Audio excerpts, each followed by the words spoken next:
Hello, Nuggets. Welcome to your Roots Week 2 lesson. You'll notice this week, instead of 10 roots, you only have 7.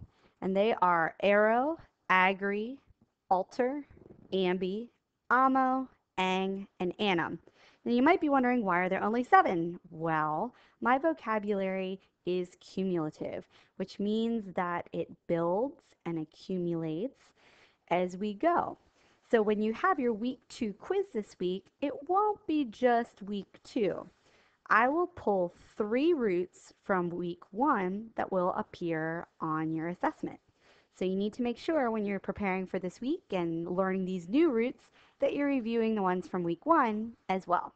And this is the way vocabulary will go throughout the year. So there's no way that you can ever forget anything. You must remember it for all time. Well, enough lecturing. Let's get started with the vocab. Here we go.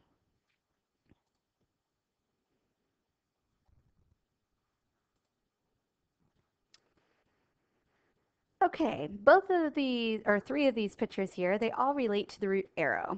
So this car, as you can see, this sports Corvette, is very aerodynamic because air flows around it smoothly, so it gets better gas mileage and can go faster and hug the road better. On the right side of the screen here, we have some tools for aerating your lawn. Aerating your lawn is a really important thing to do. What you do is you poke holes in it and take out extra dirt. You basically make it so there's more space between your grass plants, and that makes a healthier, greener lawn. So, can you guess what arrow means for this week? You got it. The meaning of arrow is air.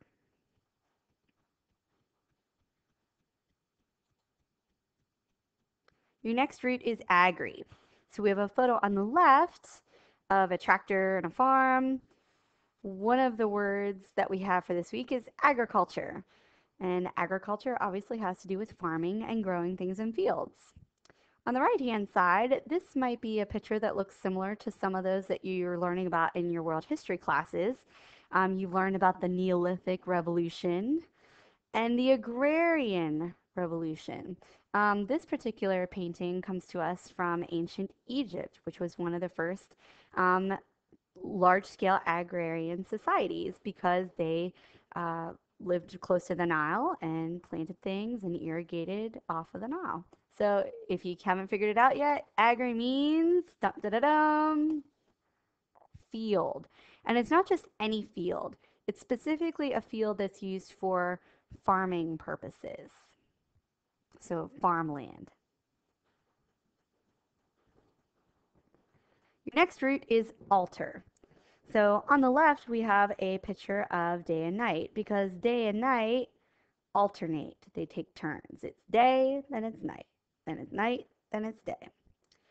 On the right-hand side, we have a picture of 2 cats.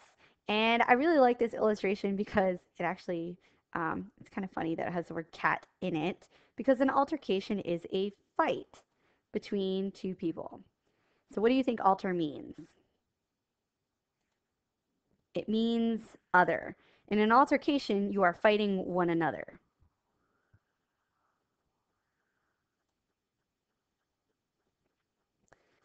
The next root is ambi. Now, our first pictures have to do with being ambidextrous. When you're ambidextrous, it means that you can use both hands with equal skill or dexterity. So you see this guy, I think his last name is Vanetti. He's a very famous switch pitcher, and I believe that he's in the minor leagues for the New York Yankees. But sports buffs, correct me if I'm wrong. The other picture, you can see the guys writing with both hands at the same time. And this other picture on the other side is very interesting. Take a good, careful look at it. When you look at it one way, you see a skull. But when you look at it a little bit more closely, you see the picture of a woman gazing into a mirror. Interesting message. We would call this portrait ambiguous because it has 2 dual meanings. It portrays 2 different pictures at the same time. It's both a skull and this chick staring into a mirror. So what do you think ambi means? You got it. Ambi means both.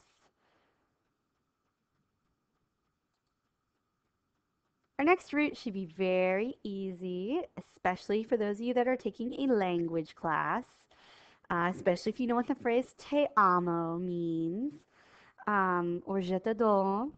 So I think I love you. This young man on the left is clearly enamored of the young lady on the right. He is in love with her. And then over here we have a nice little screenshot of Bambi from the Disney classic.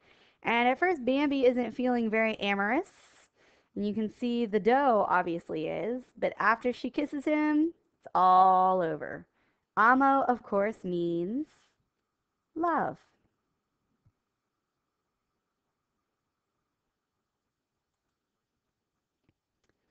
Our next root is ang. So we have a few pictures here. We have a triangle and an acute angle, which you might have learned about some of these in your math classes or your geometry classes. So triangle actually has multiple roots that make it up. Tri, of course, means 3, and angle refers to the points. Here's my acute angle. Do you know what an acute angle is? It's less than 90 degrees. Good.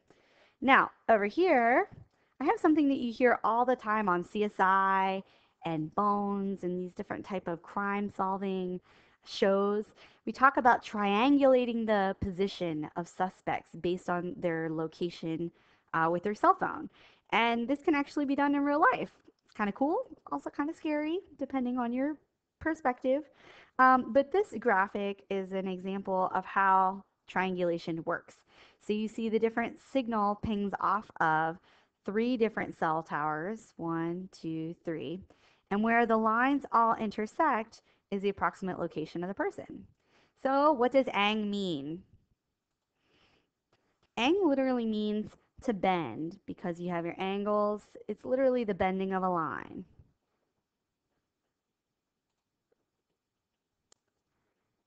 Annum. So here we have a Disney favorite from this past year.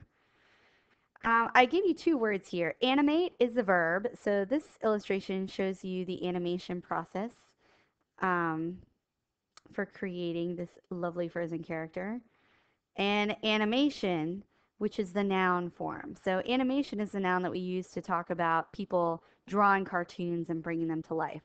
Animation is the actual act of making them move and come to life. And over here, a word that you all know and you use every day, but yet nevertheless uses this root, animal. It's a shot of animals. So what might anim mean? It literally means living spirit, having a living spirit. If you take the Greek root literally, it literally means breath of life.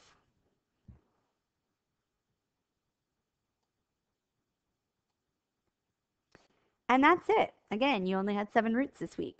So a couple reminders.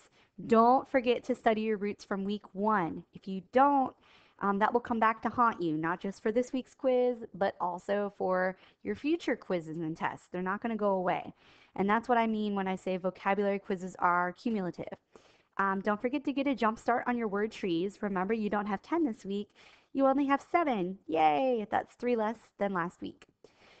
Just a reminder, no cheating. Please find words on your own. Please do not use any words from this presentation on your trees. And if you do all those things, you will be the best student ever. I'll see you in class, guys. Bye.